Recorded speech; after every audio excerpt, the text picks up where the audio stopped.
بانی chairman P T I Imran Khan صاحب کی طرف سے ریٹ دائر کی تھی میں نے، 2 ریٹس تھی ان کی طرف سے، اور جس میں 2 ایشوز ہم نے اٹھائے تھے۔ ایک ایشو جو بنیادی اہمیت کا تھا وہ یہ تھا کہ خان صاحب کو لگ بھگ 8 مہینے ہو گئے ہیں جیل میں،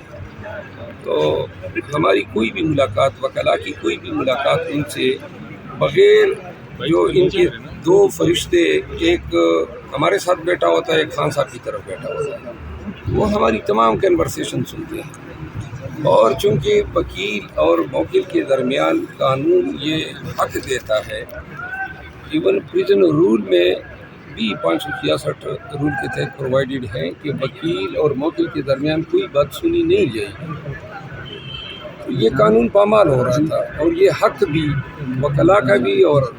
خان صاحب کا بھی وائلیٹ ہو رہا تھا۔ عدالت کے سامنے جب ریٹ دائر کی تو عدالت نے اس آسپیکٹ کا دلچسپی سے نوٹس لیا، جیل حکام کو طلب کیا۔ آج اس مقدمے میں سرکاری وکلاء جیل سپرڈنٹ کو سننے کے بعد فاضل عدالت نے 2 احکامات جاری کیے۔ ایک تو یہ قرار دیا ہے کہ آئندہ کوئی بھی وکلاء اور خان صاحب کی کنورسیشن کو کوئی بھی نہیں سنے گا، اور اس فعل کو ڈپلیکیٹ کیا ہے، اور ساتھ میں یہ بھی قرار دیا ہے، ہم نے شکایت کی کہ وکلاء کے ساتھ جو حکام کا رویہ ہے وہ ڈس ریسپیکٹفل ہوتا ہے، انتظار کرایا جاتا ہے گھنٹوں، اور انتظار بھی کوئی انتظار گاہ میں نہیں ہوتا ہے۔ اس پہ ہدایت دی کہ رسپیکٹفل ٹریٹمنٹ دی جائے گی۔ دوسرا جو اہم مسئلہ تھا وہ یہ تھا کہ جو الیکشن ہونے کے بعد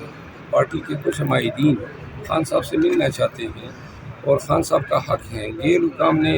یہ موقف اٹھایا کہ صرف ہفتے میں 2 ملاقاتیں ہو سکتی ہیں۔ جج صاحب نے ان کی اس تشریح کو غلط قرار دیا اور یہ حکم دیا ہے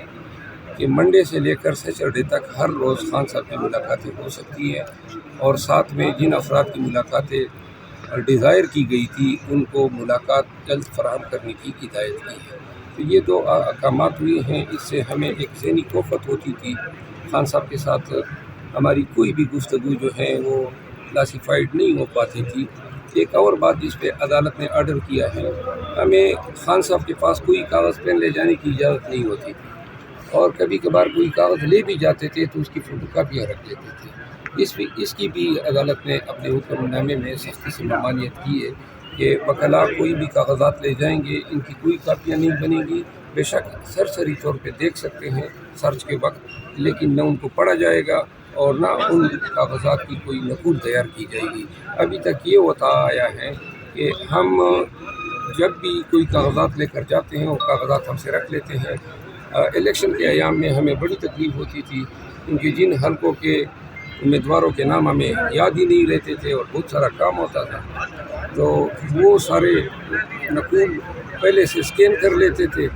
ہم سے پہلے ہی دیگر لوگوں کو یہ اطلاعات پہنچ جاتی تھی، تو لہٰذا آج اس حکم نامے کے ذریعے اسکین کرنا، نقول تیار کرنا، اس کی ممانعت ہے۔ سر انیشلی آج آپ جو